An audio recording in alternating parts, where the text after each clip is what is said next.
ఖమ్మం వెళ్దాం. ఖమ్మంలో మా ప్రతినిధి ఉపేంద్ర మనకి అందుబాటులో ఉన్నారు. ప్రధానంగా ఖమ్మంకి సంబంధించి అక్కడ ఖమ్మం జిల్లాలో సివిల్ సప్లై అధికారుల తీరుపై ప్రజా సంఘాలు ఆగ్రహం వ్యక్తం చేస్తున్నటువంటి పరిస్థితి కనిపిస్తూ ఉంది. సో 2023-24లో కొనుగోలు చేసినటువంటి ధాన్యం వివరాలతో పాటు అలాగే మిల్లర్లకు పంపించినటువంటి ధాన్యం తిరిగి గోడౌన్కు పంపించినటువంటి బియ్యం వివరాలు పొంతం లేకుండా పోతుందనేటువంటి విమర్శలు ప్రధానంగా ఇక్కడ వినిపిస్తున్నటువంటి పరిస్థితి కనిపిస్తుంది. సివిల్ సప్లై డిఎం గోడౌన్ అధికారులు మిల్లర్లు కుమ్మక్కయ్యారని, సన్న బియ్యం కాజేసినట్లు కూడా ప్రధానంగా ఆరోపణలు వస్తున్నటువంటి పరిస్థితి కనిపిస్తుంది. సో దీనికి సంబంధించి పూర్తి అప్డేట్స్ ఏంటి ఉపేంద్ర చెప్పండి. ఖమ్మం జిల్లాకు సంబంధించి కేంద్ర ప్రభుత్వం రాష్ట్ర ప్రభుత్వాలు ప్రతిష్టాత్మకంగా తీసుకున్నటువంటి ప్రజా పంపిణీ వ్యవస్థలో తీవ్రమైనటువంటి అక్రమాలు చోటు చేసుకున్నాయని చెప్పేసి అని కూడా ప్రజలు మండిపడతా ఉన్నారు. ఈ 2023-24 సంవత్సరానికి ధాన్యం కొనుగోలు అంశంలో సేకరించినటువంటి ధాన్య కొనుగోలు అంశాలకు సంబంధించి ఈ మిల్లర్లకు ఇచ్చినటువంటి ఏదైతే సిఎంఆర్ మిల్లర్ రివైస్ సంబంధించిన రైస్ ఏదైతే ఉందో ఈ రైస్ గోడౌన్లు చేరే అంశంలో భారీ అక్రమాలు చోటు చేసుకున్నాయని చెప్పేసి అనేటువంటిది కూడా ఇప్పటికే ప్రజలు అనేక మంది ప్రజా సంఘాలు కూడా అభిప్రాయం వ్యక్తం చేస్తా ఉన్న నేపథ్యం కూడా కనబడతా ఉంది. అంటే ప్రధానంగా ఖమ్మం జిల్లాలో ఉన్నటువంటి ఏదైతే సివిల్ సప్లై అధికారులు వాడు డిఎం నేతృత్వం జరుగుతున్నటువంటి గోడౌన్ నిర్వహణకు సంబంధించిన వ్యవహారం ఏదైతే ఉందో వీళ్ళందరూ కూడా ప్రధానంగా ఈ కాంట్రాక్టర్స్ మిల్లర్స్ అధికారులు అందరూ కూడా కుమ్మక్కై ప్రజా పంపిణీ వ్యవస్థలో ఉన్నటువంటి కోట్లాది రూపాయలు విడుదల చేసేటువంటి పీడిఎస్ బియ్యాన్ని కూడా అక్రమంగా దుర్వినియోగం చేస్తూ అక్రమంగా దాన్ని సొత్తు చేసుకుంటూ ఒక్కొక్క మూటని ఆంధ్రప్రదేశ్ రాష్ట్రం నుండి తెలంగాణ రాష్ట్రం నుంచి ఆంధ్రప్రదేశ్ ప్రాంతాన్ని కూడా తరలిస్తున్నట్టుగా ఇటీవల కాలంలో స్పష్టమైనటువంటి ఖమ్మం నగర పోలీసులు ఓ లారీని పట్టుకోవడం వెనక ఆ రకంగా విచారణ జరిపిస్తే తీవ్ర స్థాయిలో ఆ రకమైనటువంటి అంశాలు కూడా బయటకు వస్తా ఉన్నటువంటి సందర్భం కనబడతా ఉన్నాయి. ప్రధానంగా ఖమ్మం నడిబొడ్డుల్లో ఉన్నటువంటి ఒక private engineering college back side ఒక పట్టపగులే లోడ్ వేసుకొని దాదాపు 60 క్వింటాల లారీ ఖమ్మం నుండి ఇతర ఆంధ్రప్రదేశ్ ప్రాంతానికి వెళ్ళినటువంటి నేపథ్యంలో అంటే నెమలి కావచ్చు అటు ఎర్రుపల్లె మండలానికి చెందినటువంటి ఒక గ్రామానికి చెందినటువంటి ప్రాంతానికి కానీ అక్కడి నుంచి ప్రధానంగా ఎక్స్పోర్ట్ అనేది ఇక్కడి నుంచి పంపిస్తున్నట్టుగా స్పష్టంగా తెలుస్తా ఉంది. అంటే మొదటగా ఏదైతే సీజనల్ గా వచ్చినటువంటి రైస్ ఏదైతే ఉందో జూన్ నుంచి డిసెంబర్ నెల వరకు సేకరించినటువంటి ధాన్యం ఏదైతే ఉందో ఈ ధాన్యాన్ని మొత్తం కూడా ఎంత సేకరించారు, ఆ సేకరించిన దాంట్లో దొడ్డి బియ్యం ఎంత, సన్న బియ్యం దొడ్లు కూడా తెలియకుండానే బియ్యాన్ని కూడా కొనుగోలు అధికారులు మిల్లర్లతో చాలా కమ్మినట్టుగా సమాచారం స్పష్టంగా తెలుస్తుంది. దీనిపై వివరాలకు సంబంధించి ఇవ్వడం కోసం ఎవరు కూడా మిల్లర్స్ అధికారులు ఇంకా అనుమానాలు కూడా తీవ్ర స్థాయిలో చెప్పుకోవచ్చు. రాజశేఖర్ ఇదో సంబంధించినటువంటి ఏదైతే ఉందో మిల్లర్లు ధాన్యాన్ని బియ్యంగా మార్చి అక్కడి నుంచి నేరుగా ఎక్కడైతే మిల్లర్ల నుంచి గోడౌన్ చేర్చాల్సినటువంటి బియ్యం ఏదైతే ఉందో ఆ బియ్యం చేర్చే అంశంలో అనేక అక్రమాలు జరుగుతున్నాయి అనేటువంటిది కూడా స్పష్టంగా చెప్తున్నారు రాజశేఖర్. అంటే ప్రధానంగా ఉన్నటువంటి ఏదైతే గోడౌన్లలో సీసీ కెమెరాల పర్యవేక్షణ వెయిట్ పెట్టే విధానంలో కావచ్చు ఆ ఉన్నటువంటి ఎమ్మెల్యే పాయింట్ల విషయంలో కూడా తీవ్ర స్థాయిలో అక్కడ అక్రమాలు జరుగుతున్నట్టుగా స్పష్టంగా తెలుస్తుంది.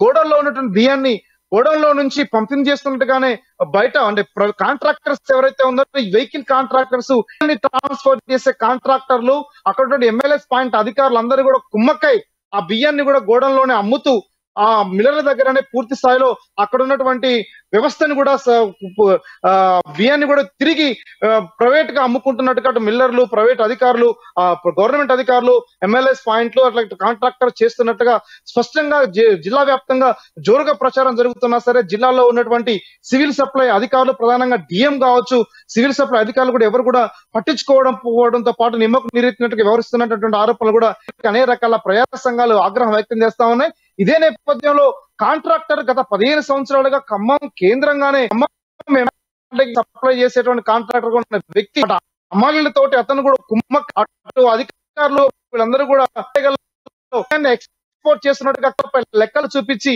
కోట్లాది రూపాయలని ప్రతి నెలకు దుర్వినియోగం చేస్తూ అక్రమంగా సొమ్ము చేసుకున్నట్టుగా తెలుస్తుంది. రాజశేఖర్ గతంలో మనం రిపోర్ట్స్ టైంలోనే చెప్పాం అక్రమ రవాణా జరుగుతున్న నేపథ్యంతో పాటు ఎమ్మెల్యేస్ పని జరుగుతున్న మీద మనం చెప్పిన తర్వాత కూడా అధికారులు ఎవరు కూడా పట్టినట్టుగా వ్యవహరిస్తా ఉన్నారు. ఖమ్మంలో ప్రధానంగా కలెక్టరేట్ ప్రాంగణంలో ఉన్నటువంటి ఎవరైతే డిఎం ఉన్నారో ఆ డిఎం ని ఇటీవల కాలంలో అమ్మాని ప్రశ్నించినప్పుడు పొంతం లేని చెప్తాంతో పాటు మేము రెవెన్యూ నుంచి వచ్చాం మేము తెలుసు మీకు అని చెప్పేసి కూడా చెప్పినటువంటి పాటు మేము ఏదైనా రాసుకోండి ఏదైనా చేసుకోండి ఇక్కడ ఏం జరగట్లేదు అని చెప్పేసి కూడా సమాచారం ఇవ్వడం కోసం కావచ్చు వివరాలను బేస్ వేసే ప్రశ్నలకి సమాధానం పొంతలని సమాధానం చెప్పే విధానం కావచ్చు, ఇవన్నీ విషయాలు చూస్తా ఉంటే అక్కడ ఎవరెవరు హస్తం ఉంది, ఎలాంటి అక్కడ అక్రమాలు జరుగుతా ఉన్నాయనేటువంటి విషయాలు చెప్పడానికి కావచ్చు, బయటపెట్టడానికి కావచ్చు, అధికారులు, కాంట్రాక్టర్స్, ఎమ్మెల్యేస్ పాయింట్ నిర్వాహకులు అందరూ కూడా కుమ్మక్కైనట్లుగా మనకు స్పష్టంగా తెలుస్తా ఉంది రాజశేఖర్.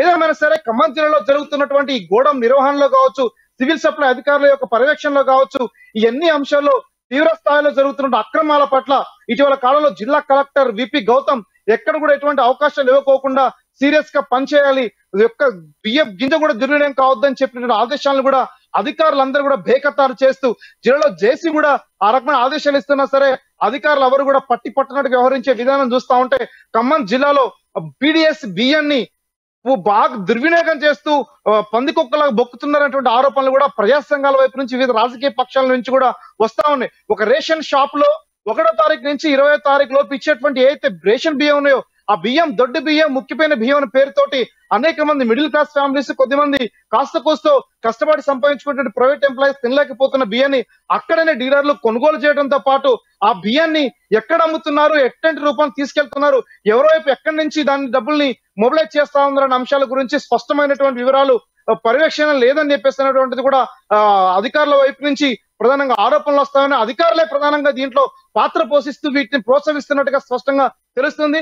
డీలర్లను విలగ్ చేసేందుకోసం, డీలర్లను కూడా వీళ్ళ తప్పులో భాగస్వామ్యం చేయడం కోసం కూడా అధికారులందరూ కూడా ఆ రకమైనటువంటి భాగస్వామ్యంతో కాంట్రాక్టర్ తోటి వెహికల్ సప్లై చేసే కాంట్రాక్టర్ తోటి కుమ్మక్కవుతున్నట్టుగా తెలుస్తా ఉంది. ఒక్కొక్క కాంట్రాక్టరు, ఒక్కొక్క ఆఫీసరు కోట్లాది రూపాయలు అక్రమంగా డబ్బులు సంపాదించే దిశగా ఈ పీడిఎస్ బియ్యం అంశాలు జరుగుతున్నాయనేటువంటిది కూడా జోరుగా ప్రచారం జరుగుతా ఉంది రాజశేఖర్. ఎస్ఎస్ ఉపేంద్ర, ఇంత జరుగుతున్నా అంటే ఇంత ఒక ఈక్వాలిటీతో మొత్తం వాళ్ళ మధ్య ఉన్నటువంటి సమన్వయం చేసుకొని ఇంత స్కామ్ చేస్తున్న కోట్ల రూపాయలు ఎందుకు ప్రభుత్వం నుంచి పూర్తి స్థాయిలో విచారణ జరిగినటువంటి పరిస్థితి కనిపిస్తుంది? గత ప్రభుత్వంలో అధికారులు మనం చాలాసార్లు మీరు అన్నట్లు మన రిపోర్టర్స్ టైంలో కానీ అమ్మా న్యూస్లో కానీ ప్రసారం చేసినటువంటి పరిస్థితి, అధికారులు చర్యలు తీసుకోవాలని కోరినటువంటి పరిస్థితి ఉంది. కానీ ఎక్కడ కూడా అలాంటి చలనం కనిపించట్లేదు. పూర్తి స్థాయిలో ఇక్కడ అధికార పార్టీకి సంబంధించి కానీ, గత అధికార పార్టీకి సంబంధించి కానీ, ఎమ్మెల్యేలు కానీ ఆ స్థాయిలో ఉన్నటువంటి వర్గం సపోర్ట్ ఉంది కాబట్టి ఇంతవరకు జరుగుతుంది అనుకోవచ్చు. మనం ఎందుకు ఇంతవరకు చర్యలు తీసుకోవట్లేదు? ప్రధానంగా విషయాల్లో ప్రధానమైనటువంటి మాఫియా అంటే ఒక రకంగా ఇసుక మాఫియా చూసే బియ్యం మాఫియా అనేది భయంకరంగా ఈరోజు ఆ రకమైన పరిణామాలు చోటు చేసుకుంటూ ముందుకు కొనసాగుతా ఉంది. ఈ మాఫియా జోలికి ఎవరు వచ్చినా సరే తీవ్ర స్థాయి ఇబ్బంది చేసేటువంటి లక్షణం కేవలం అధికారుల వైపు నుంచి జరుగుతుందనేటువంటిది కూడా చెప్పుకోవచ్చు. అధికారులు ఆ రకంగా కాన్సన్ట్రేషన్ చేయలేక రానున్నటువంటి రోజులు అక్కడ ఉన్నటువంటి వ్యవస్థ పూర్తిగా అవకాశంగా ఉంది.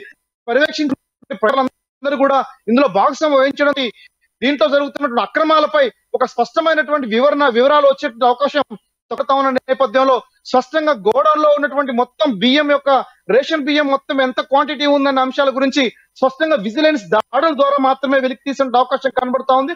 స్పష్టంగా అక్కడ జరుగుతున్న బియ్యం అపిని రావడానికి పోవడానికి ఒక రకంగా చెప్పాలంటే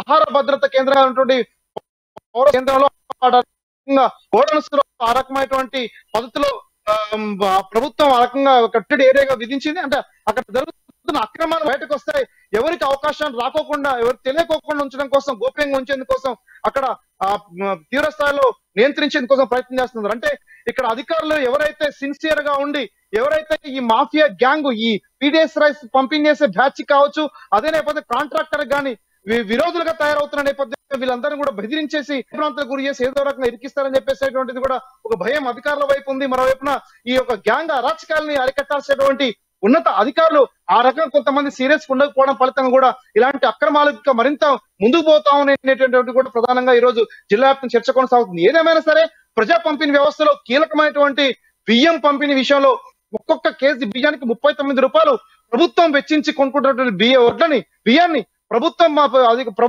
అధికారుల నిర్లక్ష్య ఫలితంగా ఈరోజు కోట్లాది రూపాయలు ప్రజాధనం దుర్వినియోగం అవుతూ ప్రజా సొత్తుని కాజేసేందుకోసం కొంతమంది ప్రైవేట్ వ్యక్తులు, కాంట్రాక్టర్స్, ఇతర కొద్దిమంది అధికారులు, ఎమ్మెల్యేస్ పాయింట్ నిర్వాహకులు వీళ్ళందరూ కూడా ఆ రకంగా చేస్తున్నటువంటి ఆరోపణలు కనబడతా ఉన్నాయి.